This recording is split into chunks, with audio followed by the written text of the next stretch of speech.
espiritualmente de joelho diante da sua presença, rogando a Ele então que nos envolva, nos abençoe, nos dando sempre o equilíbrio e a serenidade que necessitamos para nós continuarmos essa nossa jornada terrestre com ânimo, com perseverança.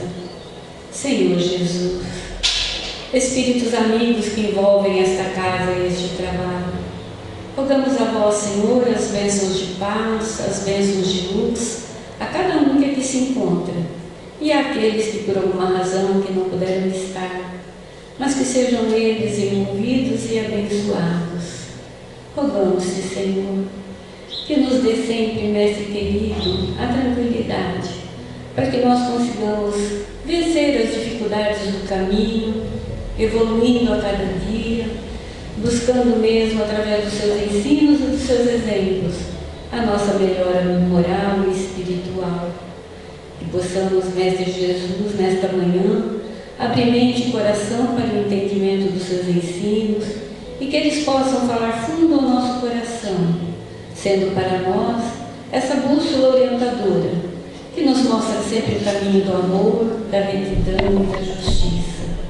Abençoa, Mestre querido, aos trabalhadores desta casa, para que não lhes falte nunca a perseverança e a serenidade. Rogamos também por aqueles que têm os nomes colocados nos livros, encarnados e desencarnados, para que possam todos, na medida do merecimento, ser socorridos nas suas necessidades. A nós, Senhor, rogamos sempre que nos ampare, que possamos viver a fraternidade como ensinasse no seu Evangelho de luz e que possamos rogar também por aqueles que se encontram no mundo espiritual, que eles possam todos ser amparados e socorridos, aqueles que aqui ficam, Senhor, que tenham o consolo e a serenidade. Envolva-nos, Mestre querido, no seu manto de amor e de misericórdia. Permita ainda, Mestre, que possamos rogar pela nossa querida irmã Lúcia, que fará a preleção da manhã, que ela receba todo o amparo, toda a energia da espiritualidade e que possa nos passar com serenidade aquele que preparou. Envolva-nos, Mestre, nas suas vibrações de amor e de paz, hoje e sempre. Que assim seja. Graças a Deus. Bom dia a todos. A gente é muito agradecida por estar novamente aqui entre os amigos encarnados e desencarnados que estão sempre presentes na nossa casa para esses momentos de confraternização espiritual. Rogamos a Jesus, então, voltar para esse dia, porque vamos falar dele, que é o que nós precisamos ouvir. Tudo que nós precisamos aprender foi ele que nos trouxe. Então, o tema hoje é quem é meu irmão. Quando eu comecei a trabalhar esse tema, realmente surgiram questões, conversas e tudo mais sobre quem de fato é o nosso próximo, quem de fato é o nosso irmão. Se nós ainda temos que apontar quem é o nosso irmão, tem alguma coisa errada. Porque nós sabemos, aprendemos desde sempre, desde criança, mesmo em outras religiões, que nós somos todos filhos do mesmo Pai, de Deus. Se nós somos todos filhos do mesmo Pai, e não é só aqui na nossa Terra, não é só aqui no nosso planeta, é no universo. Então a gente precisa perguntar quem é o nosso irmão. Será que precisamos? É uma coisa que a gente põe para reflexão, não é? Porque na nossa educação formal, nós aprendemos assim, meu irmão é aquele que nasce na minha casa.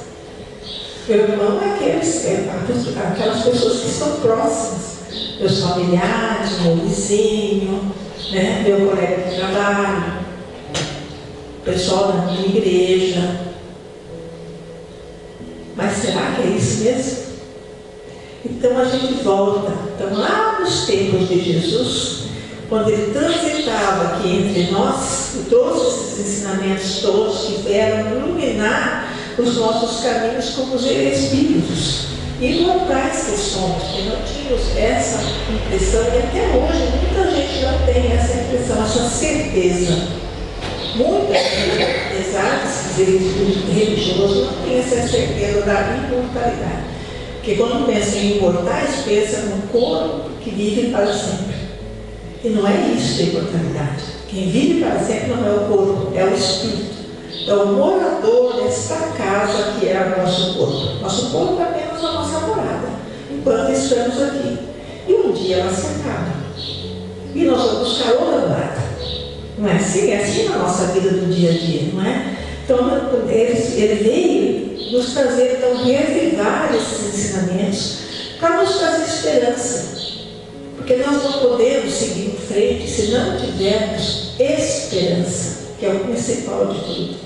Então, essa progressão da esperança, ela tem que ser sempre, cada vez mais. A gente tem que ter sempre mais esperança, independente do que estamos vivenciando. Porque tudo que passamos aqui é um momento na eternidade. Não é a eternidade. Então, essa esperança, a gente sabe que as coisas ruins passam, as coisas boas também passam. E virão outras, cada vez melhores, cada vez menos ruins e cada vez melhores. Essa esperança nós temos que ter. Porque se nós não tivermos essa progressão de esperança, não teremos fé. Mas é importante, essa esperança é a base da fé, é a base da vida. Nós não teremos otimismo, não teremos vontade de seguir em frente. Então, naqueles tempos, que já se passaram quase 2000 anos, porque em 2030 vai fazer 2000 anos que Jesus começou a sua peregrinação pelo planeta ensinando, não é? Ele veio aqui para nos ensinar naquele tempo, né? Então, naqueles tempos, eles caminhavam muito, porque tudo era a pé, nós não tínhamos o conforto, as modernidades de hoje. Então, tudo era a pé. Quando chegava a época das festas, quando chegava a época das festas hebraicas, judaicas, eles tinham que peregrinar até Jerusalém, estivesse onde estivesse. Então, ali onde que Jesus só normalmente se hospedava, naquele Cafarnaum, na casa de Simão Pedro, até Jerusalém tem mais ou menos cerca de 140 quilômetros. E havia dois caminhos para seguir de lá até Jerusalém. O caminho que margeava o Rio Jordão, que era fresco, que era mais verde, que tinha uma natureza mais expressiva, que tinha água em abundância e que tinha um movimento grande, porque era plano também esse caminho. Tinha um movimento grande de pessoas, o que o tornava um caminho mais interessante. O outro caminho era um caminho que desviava e passava pelas terras da Samaria. Esse caminho era pedregoso. Tinha áreas que eram completamente desertas e outras com plantações. Tinha escassez de água. Tinha subidas, porque eram montanhas. Tinha subidas, tinha descidas, tinha curvas. Era um caminho muito mais difícil. E ainda tinha os samaritanos, que eram inimigos dos judeus na época. Então era um caminho de sacrifício, de renúncia, de passar necessidades físicas, de calor, de sede, de fome. Então era muito difícil esse tipo de caminho. E naquela Páscoa, que na verdade seria, Jesus sabia que era a última viagem dele assim, porque ele estava indo para a última Páscoa, na Páscoa de 33, né? Ele resolveu que passaria para Samaria e não iria margeando o Rio Jordão. Os discípulos, nossa, ficaram preocupadíssimos. Eles iam fazer 140 quilômetros, quase 150, passando no meio dos inimigos, um lugar onde eles não teriam hospedagem. Ninguém ia hospedar eles, porque eles eram inimigos, né? E o João então toma a frente e fala: não, eu vou na frente, nós vamos, alguns lá na frente, para ver se a gente consegue convencer os samaritanos a nos hospedar. E foi. E o outro grupo, Jesus, foram depois. Fizeram toda aquela preparação, né, de víveres, de água, de roupa, tudo foi. Foram a pé. Quando volta João, enquanto eles no meio do caminho: Senhor, não conseguimos nada. Nenhum samaritano que nós abordamos quiseram nos nos receber, nos hospedar. Pensa bem, gente. Hospedar Jesus era uma coisa muito difícil. Falar dele já é difícil, hospedar ele é mais difícil ainda. E ele não era sozinho, era um grupo grande. Vamos pensar assim na nossa realidade, era um grupo grande. Se a gente não conhecesse, será que a gente hospedaria um grupo que a gente nunca viu? Que tinha todos os discípulos e todas as pessoas que acompanhavam Jesus, as mulheres e outras pessoas. A gente simplesmente hospedaria, mesmo não sendo inimigo, nem sabendo quem foram, e eles sabiam que os judeus eram inimigos. Aí eles não hospedavam mesmo. Era natural essa reação dos samaritanos. Mas João ficou indignado, porque para ele, Jesus era Jesus, todo mundo tinha que hospedar. Entendeu? Ele não conseguia compreender isso. Então, naquela época, a hospedagem era uma obrigação cultural. Todos os peregrinos tinham hospedagem nas casas dos outros, onde eles iam passando. Isso era normal. Então, para ele, foi o fim do mundo. E existia uma lenda, que se quem não fosse hospedado, rogasse a Deus, Deus mandaria um fogo e acabava com aquela casa que não tinha hospedado. O povo tinha medo dessa lenda também. Então, hospedava mesmo, né? Mas os samaritanos não, eles eram diferentes. Fazia já 400 anos que eles estavam separados dos judeus. Eles separaram dos judeus quando acabou o mandato do reinado do rei Salomão. Então fazia muito tempo. Então eles não viviam mais essa cultura, a mesma cultura, né? Era um outro povo formado por gente que vinha do estrangeiro, junto com tinha gregos, tinha todos os outros povos junto com quem era judeu, né? Então, o João ficou indignado. Queria que Jesus, pediu a Jesus que Jesus pedisse a Deus para mandar esse fogo do céu, para acabar com todos os samaritanos, que acabava o problema, acabava a guerra, não é? Mas Jesus, serenamente, só respondeu que não. E ele respondeu assim: eu não vim para destruir, mas eu vim para salvar. Essa foi a primeira lição dessa viagem, né? Do que são nossos irmãos. Os samaritanos pensavam diferente, mas também eram irmãos deles. Eles não podiam ser destruídos, não era assim, né? E Jesus não veio para isso, ele veio para unir, não para desunir. E eles continuaram, tiveram e continuaram. Foram 140 quilômetros andando a pé. Pensa bem como você chega. Chegaram em Jerusalém, foram recebidos com festas, né? Com ramos, que era o jeito do judeu receber em Jerusalém as pessoas que eles consideravam. E o povo considerava Jesus. Então ele foi recebido com festividades, com muita alegria. Só que o primeiro que realmente entendeu ele foi um grupo de doutor da lei. Doutor da lei na época não era só quem entendia da lei, não, era aquela pessoa que estudou a vida inteira a lei de Deus, a lei de Moisés, os profetas e todo o Antigo Testamento.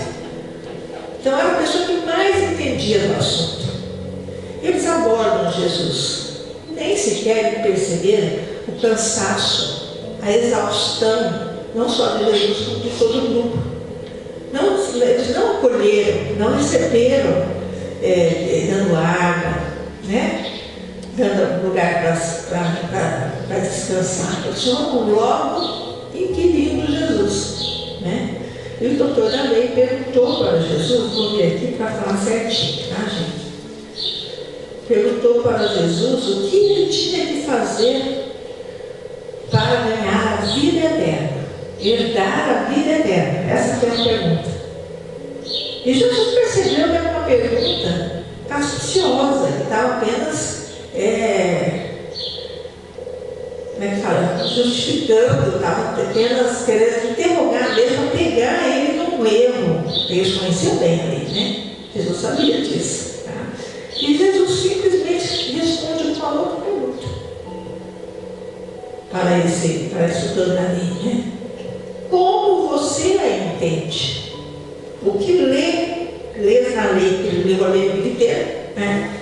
E ele responde assim: amarás teu Deus sobre todas as coisas, com toda a sua força, com toda a sua alma, com todo o seu entendimento. e amarás o teu próximo como a si mesmo. Essa foi a resposta do doutor da lei. E Jesus então responde para ele: então, faz isso. É isso que tem que fazer para ganhar a vida eterna, né? Mas o doutor da lei não ficou contente com a situação, porque ele queria ganhar essa parada, né? Vamos dizer assim. Então ele jogou outra pergunta para Jesus: mas quem é meu próximo? Outra pergunta capciosa, para ver se pegava Jesus em erro, né? Quem é meu próximo? Os judeus, todo aquele monte de gente que está ali. Quem é meu próximo? Minha família? Meu vizinho? Meus conhecidos? Esses eu atendo todos, geralmente, né? Nem sempre o povo cara, mas geralmente eu atendo a todos, né? Então essa pergunta ele fez para Jesus. E Jesus não respondeu diretamente.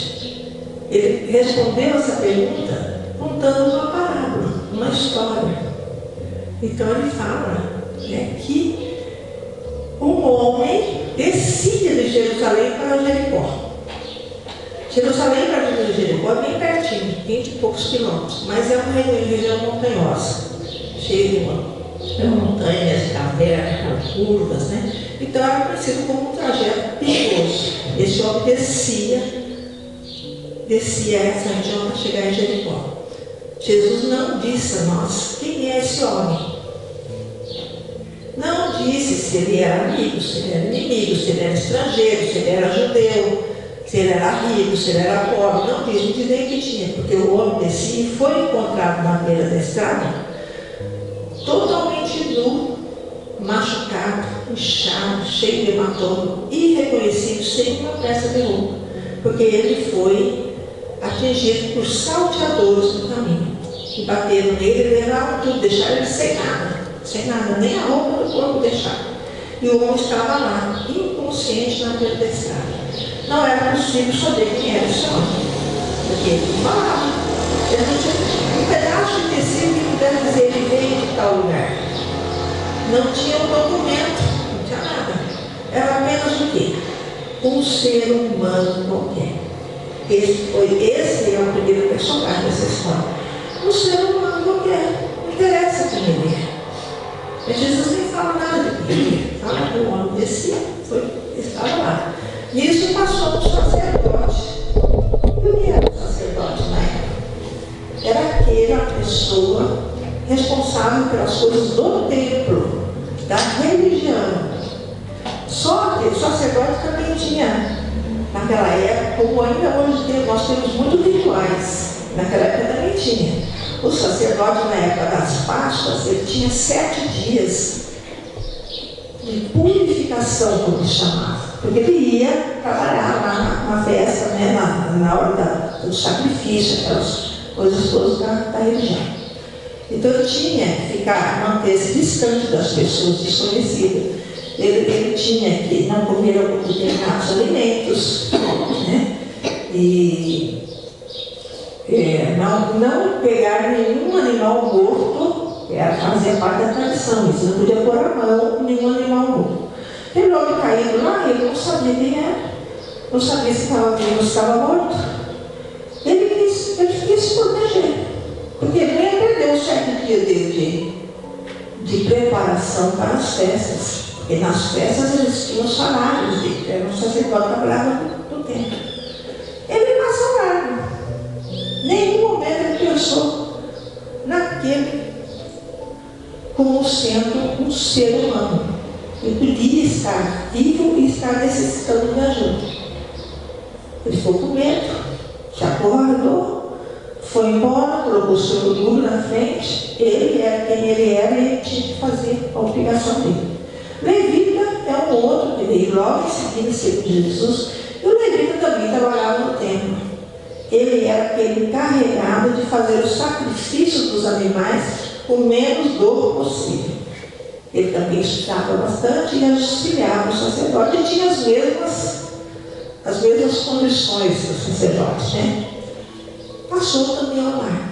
Mas eis que chega um outro, que aí então, nessas horas, os discípulos ficaram até envergonhados, entre os trouxe. Aí veio um samaritano. Eles tinham acabado de ter uma dissensão com os samaritanos. Eles estavam lá, muito bravos com os samaritanos. E Jesus usa justamente o samaritano. Veio o samaritano, olhou aquele homem caído e não pensou duas vezes. Era um ser humano caído.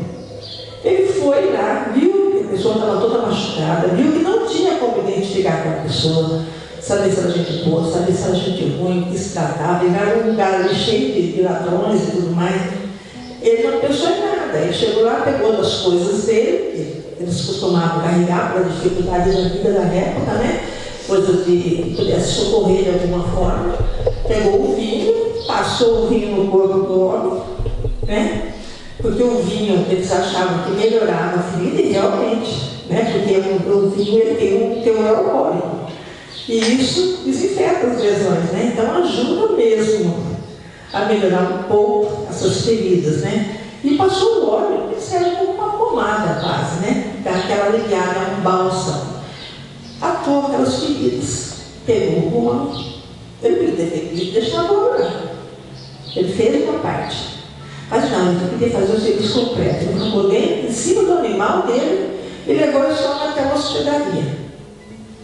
E lá esse homem ficou uma noite inteira. Ele ficou lá, uma noite inteira, e no dia seguinte ele pagou a hospedagem e deixou o dinheiro para o hospedeiro continuar tratando desse homem.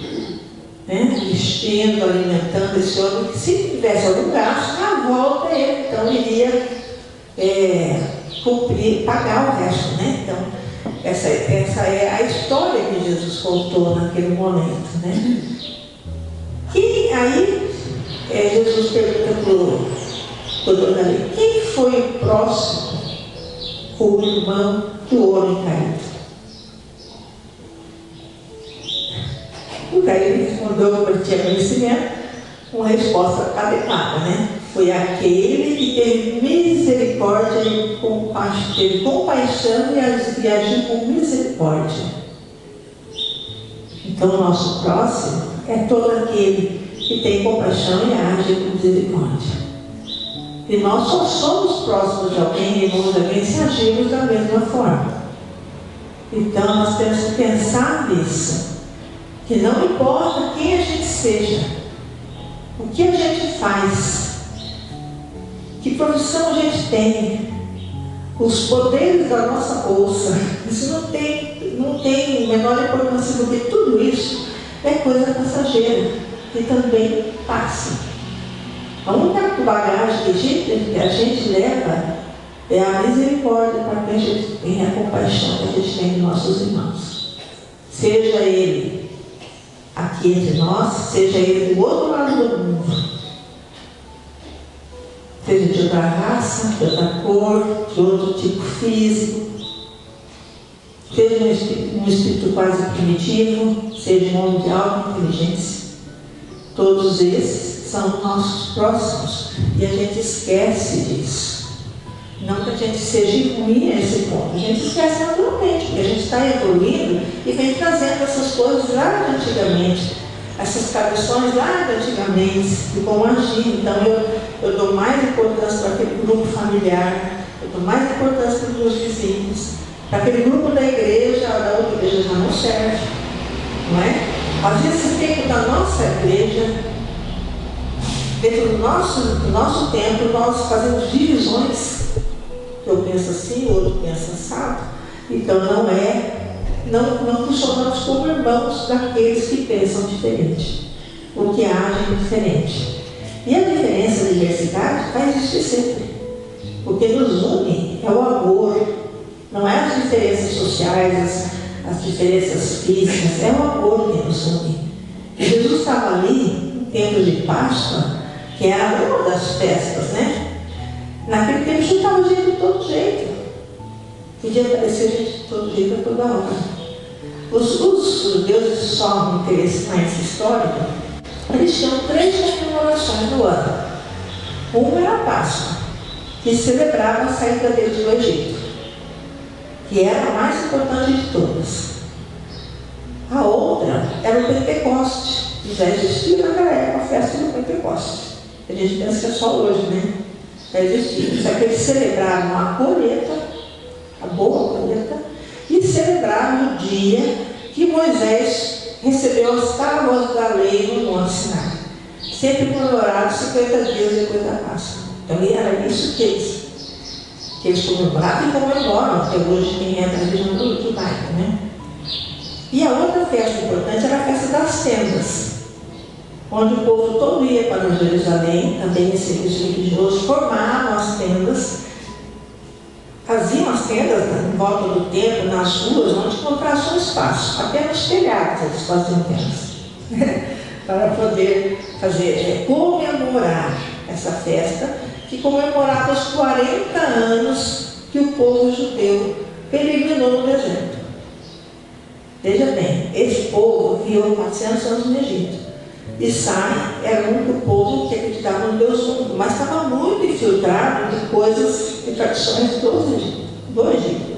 Então eles tiveram realmente que aprender muita coisa nesse período antes de chegar na terra de Canaã, onde eles seriam identificados mesmo como o único povo que acreditava no Deus único. Então eles tiveram 40 anos peregrinando num sacrifício imenso.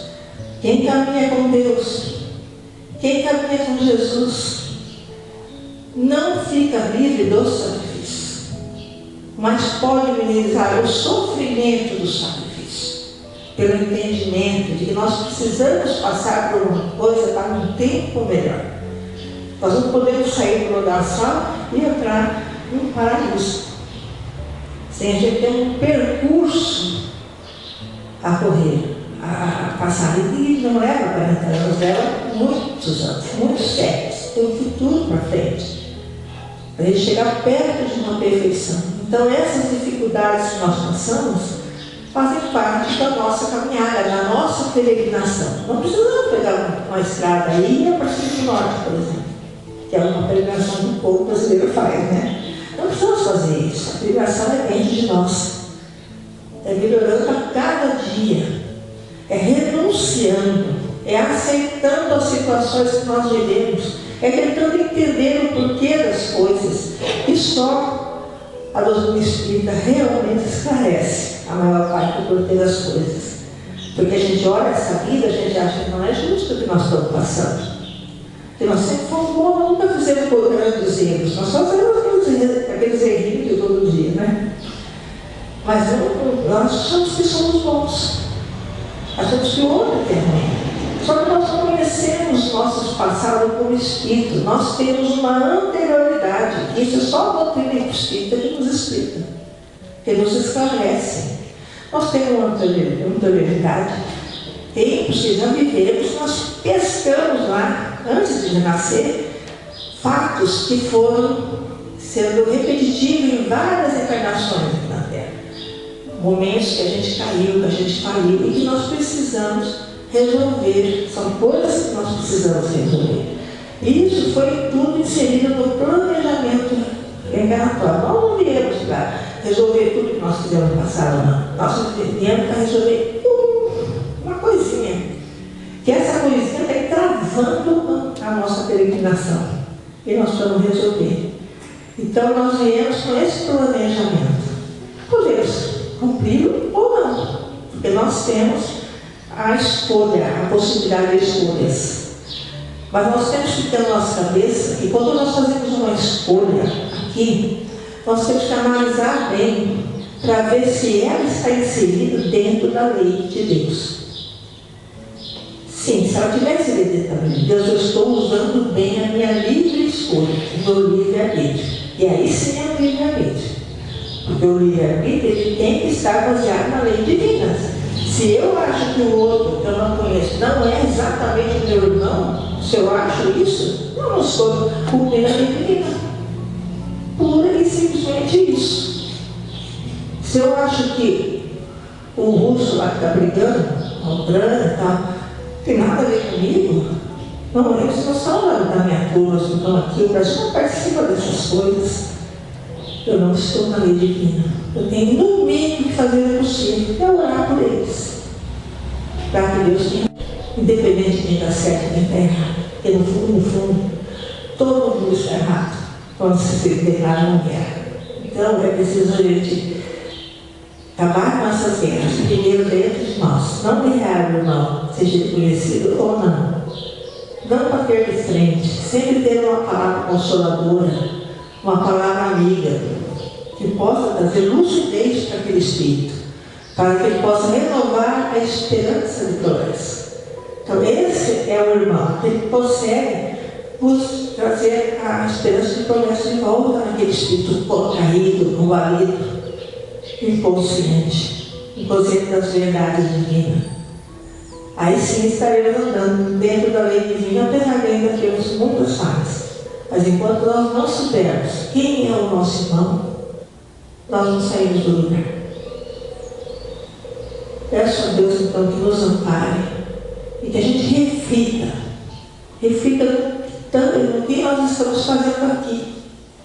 Reflita e vibre por essa casa, vibre pelo nosso irmão, seja ele quem for, certo ou errado. Vibre para que a espiritualidade consiga fazer com que as coisas fiquem cada vez melhores, consiga que nós possamos crescer nessa encarnação, para sairmos daqui melhor. E quando voltarmos com um planejamento menos sofrido, talvez, mais adequado, né? Sempre mais adequado, porque o sofrimento, na verdade, é a maneira de a gente ver as coisas.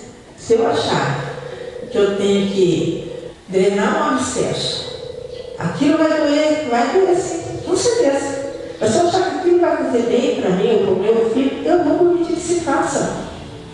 E o sofrimento vai existir momentaneamente, e depois vai ser muito melhor, porque ficamos livres daquilo. Então toda dor tem uma razão de ser. Seja ela qual for, toda dor tem uma razão de ser. Razão que a gente desconhece geralmente, porque está no nosso passado, na nossa anterioridade. Então o que nos cabe? Aceitar e melhorar os nossos relacionamentos com as pessoas, com os nossos irmãos, para que a gente não provoque novas dores no futuro. E resolva e resgate o que ficou no passado.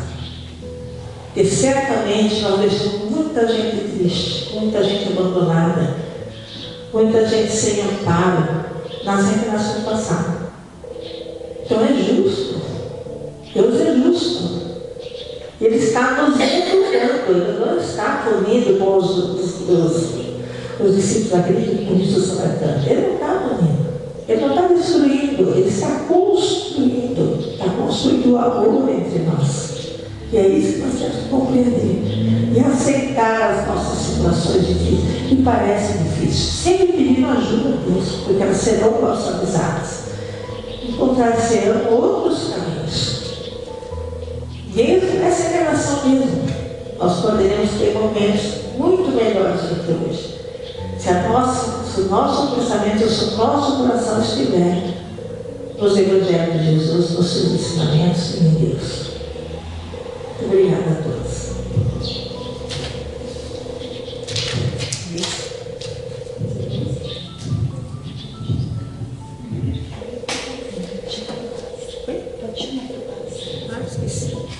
Então, muito habituado, né?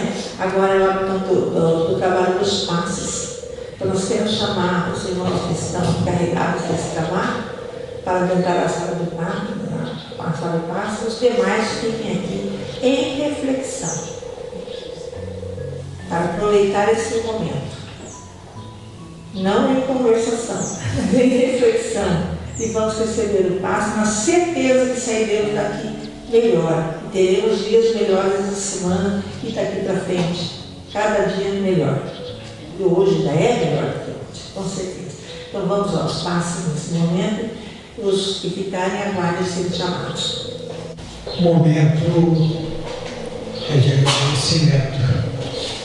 Vamos agradecer por estarmos aqui, pela oportunidade que nos é concedida esta manhã ensolarada, né?